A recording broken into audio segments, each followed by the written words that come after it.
ఇక సంతోష్ రావు గారి గురించి 2 నిమిషాలు చెప్తాను. అంత పెద్ద సీన్ ఉన్న మనిషి కాదు కానీ చెప్పాలి. ఎందుకంటే కూరల ఉప్పు ఎట్లుంటుంది ఈయన అట్లా అన్నట్టు ప్రతి దాంట్లో చెడగొట్టడానికి కొంచెం ఉండాలి కదా అట్లాంటి వాడు.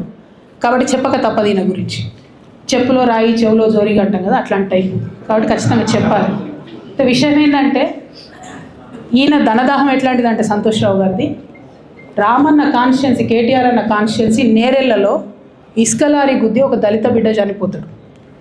సరే దాని మీద పాపం అక్కడ ఆ రోజు అందరు యాజిటేషన్ చేస్తే ఈయన సంతాన అడ్వాంటేజ్ ఏంది, ఈయన కూర్చుంటాడు కదా సార్ దగ్గర, సీఎంఓలకి వెళ్ళి ఫోన్ చేసి అక్కడ ఉన్న పోలీసు వాళ్ళందరినీ ఒత్తిడి పెట్టి 7 దళిత బిడ్డల్ని కొట్టినరండి.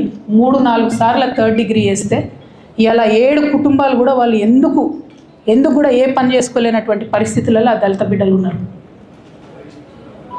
అది మొత్తం రాజకీయంగా బ్లేమ్ అంతా రామన్న మీదకి వచ్చి ధనదాహమేమో సంతన్నది, నేరం చేసిందేమో సంతన్న, వీడికెళ్ళి ఫోన్లు చేసి ఒత్తిడి చేసి కొట్టిపించిందేమో సంతన్న, చెడ్డపేరేమో రామన్నకు వస్తుంది.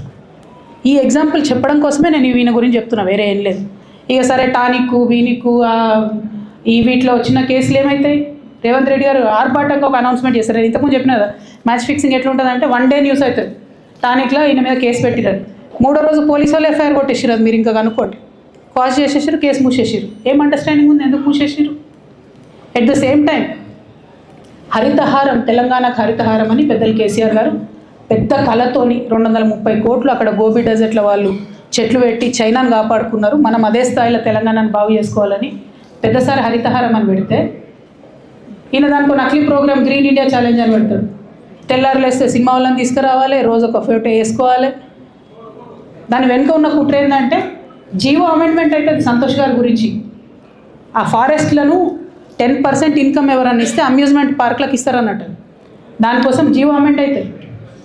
దానికి ప్రభాస్ గారిని, చిరంజీవి గారిని, అనేక మంది సినిమా స్టార్లను మోసం చేసి వాళ్ళని తీసుకుపోయి వాళ్ళతో ఫోటోలకు పోజులు ఇప్పించి ఫారెస్ట్లను కొట్టేయాలని ప్లాన్ అయినది.